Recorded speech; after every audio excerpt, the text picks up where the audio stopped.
No fim do ano passado, o governo Temer enviou ao Congresso sua proposta de reforma da legislação do trabalho.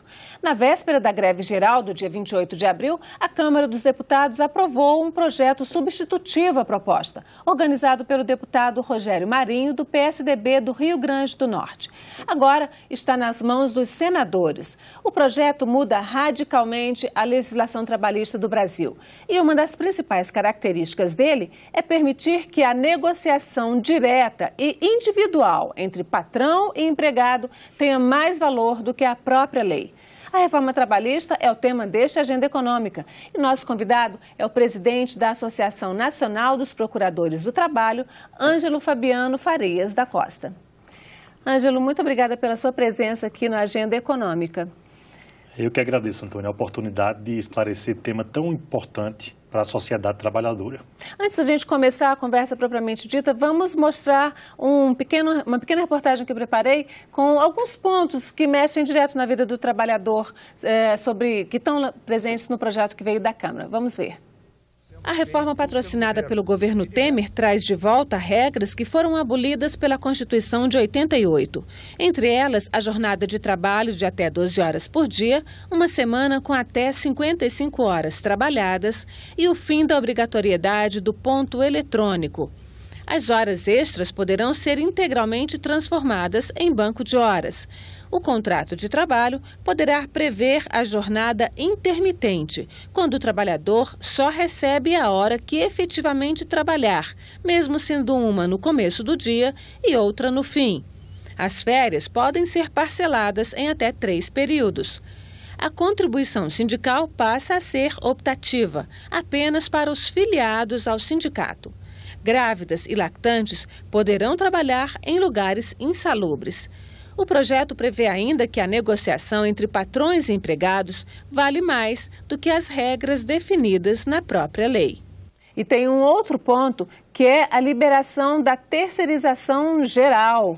O projeto aprovado pelo deputado Tucano simplesmente permite que toda a cadeia produtiva de uma empresa ou indústria seja terceirizada, inclusive no serviço público. Doutora Ângelo, como é que você avalia esse projeto que veio da Câmara, esse substitutivo ao projeto do governo que veio da Câmara e esses pontos que pesam direto na vida do trabalhador e na estrutura do Estado, inclusive, por exemplo, a terceirização? Antônio, nós temos muita preocupação com esse projeto de lei, que foi aprovado recentemente na Câmara dos Deputados e agora está no Senado.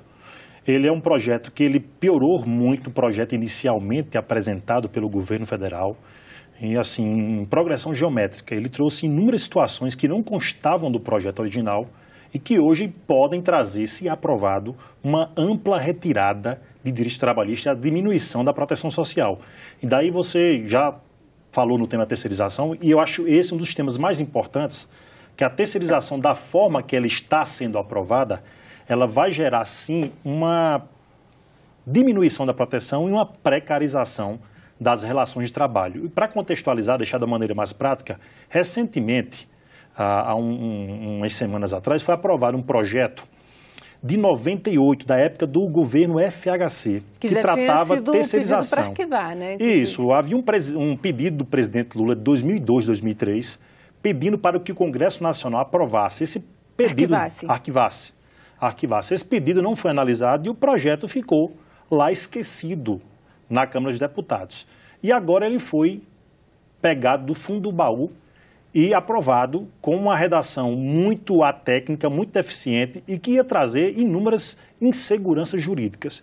E o projeto em si, ele não deixa claro, que já virou lei, que é a 13.429, não deixa claro se pode terceirizar toda a atividade da empresa. E agora, então, o deputado do PSDB do Rio Grande do Norte, ele define que pode ser terceirizado. Define completamente. Ele tenta, por inclusão de alguns dispositivos nesse substitutivo, tenta tirar essa dúvida acerca da possibilidade de se terceirizar atividades finalísticas ou não. Porque sabemos que, até recentemente, só podia ser terceirizar atividades meio, que são aquelas atividades complementares, acessórias. E hoje, com a redação do deputado Rogério Marinho, que foi aprovada pela Câmara, qualquer atividade da empresa, de qualquer empresa, poderá ser terceirizada, inclusive a sua atividade principal. Então, escolas poderão ter professores terceirizados. empresas aéreas poderão ter pilotos e comissários de bordo terceirizados. E daí, todo tipo de situação poderá haver a terceirização. O que é que isso acarreta de mal para a relação de trabalho? Nós temos, diante da experiência que o Ministério Público do Trabalho tem e diversos outros órgãos trabalhistas, nós temos verificado que a terceirização ela tem trazido uma redução de direitos dos trabalhadores, daqueles terceirizados. Então, o trabalhador terceirizado, ele ganha, geralmente, 30% a menos do que um trabalhador diretamente contratado. E também, além de ganhar menos, ele trabalha mais, ele trabalha cerca de 3 a 4 horas mais por semana, sem ter a contrapartida no seu salário desse tempo trabalhar mais. E uma situação que nos deixa muito mais preocupado é o número alarmante de acidentes de trabalho, de mortes e acidentes dentro de terceirizados. 80% dos acidentes de trabalho são dentro de trabalhadores terceirizados. A gente achou que a gente já fez alguns debates sobre a questão da terceirização e achou que já tinha esgotado. Mas o assunto retoma quando o deputado Rogério Marinho insere novamente a questão da terceirização para ratificar, para confirmar mesmo que tem terceirização. Vale também para o serviço público, a gente vai poder ter polícia terceirizada, servidor público terceirizado. Como é que está? Isso ainda está meio na dúvida, né? Antônia, não, é importante você chamar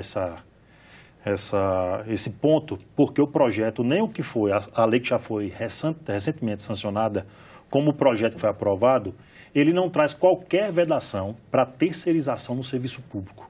Não há qualquer resguardo. Então, hoje, de modo que você pode terceirizar qualquer atividade do serviço público. Claro que nós temos consciência que atividades essenciais e exclusivas do Estado, como polícia, como Ministério Público, como Judiciário, enfim, Forças Armadas, há uma dificuldade em se terceirizar isso. Mas o projeto não proíbe. O que em termos práticos, vai acontecer?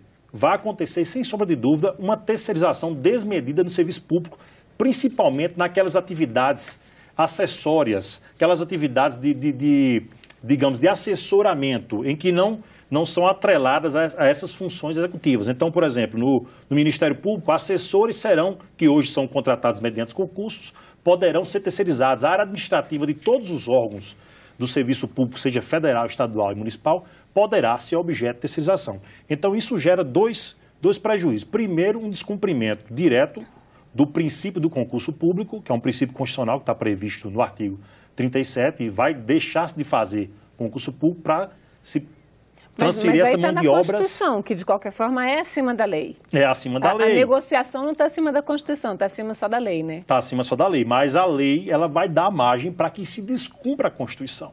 Tá? E também com relação a essa questão do suposto apadrinhamento, o que é que nós temos verificado em nossa atuação cotidiana dos membros do MPT Brasil afora, que há situações de terceirização do serviço público que ela trazem justamente um apadrinhamento ou algum tipo de corrupção.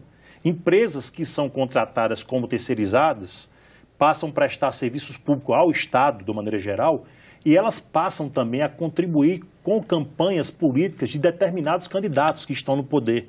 E também aqueles trabalhadores que são contratados nas terceirizadas, geralmente tem situações, não todos, claro, mas há situações em que o trabalhador ele ganha um emprego como se fosse uma moeda de troca por ter trabalhado na campanha ou por ter contribuído de alguma forma na campanha de determinado candidato a algum cargo eletivo. Tem alguns pontos desse projeto que são realmente uma modernização e até situações que já existem, por exemplo, no serviço público. O trabalho remoto, em algumas situações do serviço público já existe. A divisão das férias certamente é benéfica para o trabalhador poder dividir suas férias com determinados limites, né? O fim do imposto sindical, grande parte do trabalhador é contra o imposto sindical obrigatório. Isso é modernização. Agora, tem alguns pontos que são muito polêmicos, né? Como, por exemplo, o trabalho intermitente. Como é que o senhor avalia essa questão do trabalho intermitente? Eu pedi licença para falar um pouco dessa questão do trabalho remoto também, claro. Que apesar de ser um avanço, porque é algo que já está, a regulamentação por si só do trabalho intermitente, trabalho remoto é importante, mas da forma como ela foi feita, ela não foi feita com a visão de proteger o trabalhador. Tá? Hoje você tem a regulamentação naquele projeto de lei, mas você, por exemplo, o deputado, ele não colocou qualquer tipo de controle de jornada para o trabalhador que trabalha em trabalho remoto. E hoje nós sabemos que por programas de computadores, por conteúdo por controle telemático, os empregadores conseguem controlar a jornada e a produtividade dos trabalhadores que trabalham remotamente por meio de computadores. Mas no projeto que foi apresentado por ele, ele retira qualquer tipo de possibilidade de controle de jornada. Então o trabalhador vai ficar sem qualquer tipo de possibilidade de hora extra, podendo trabalhar todos os dias na semana, sem um repouso semanal remunerado. E também tem um dispositivo que nos preocupa também, que até o material, a estrutura necessária, os equipamentos necessários para o desenvolvimento do trabalho, computadores, uma mesa, enfim, pode ser atribuídos a responsabilidade para o empregado. Então você está transferindo o ônus que seria do empregador para o trabalhador. O senhor falou aí de controle do trabalho. No projeto está previsto, inclusive, o fim do ponto eletrônico, que foi uma conquista dos trabalhadores, a obrigatoriedade do ponto eletrônico, porque aí você pode registrar direitinho a hora extra e não aquele ponto assinado, uma coisa arcaica. E o projeto retira a obrigatoriedade do ponto eletrônico. Ele não retira totalmente, ele dá margem a se retirar, porque ele permite que a negociação coletiva interfira nisso e retire o ponto eletrônico. Por meio de acordo coletivo ou convenção coletiva. Isso é muito preocupante, porque isso deixa o trabalhador e o bom empregador numa situação de total insegurança jurídica. Porque o mau empregador, ele vai acabar se locupletando da força de trabalho e não vai querer registrar de maneira fidedigna a jornada do seu trabalhador para não pagar todas as horas efetivamente trabalhadas. Então, o fato de ter esse controle eletrônico é importante para que o trabalhador receba realmente o que lhe é devido, a título de execução do seu trabalho, e para que o empregador também se resguarde para eventuais situações na justiça que ele vai ter como demonstrar que aquela jornada foi cumprida de acordo com o que está no ponto eletrônico. Bom, o senhor falou em questão de insegurança jurídica, e esse foi um dos aspectos muito argumentados pelo governo, a questão da insegurança jurídica, mas a gente volta a esse tema então no próximo bloco. Vamos fazer um rápido intervalo e voltamos já.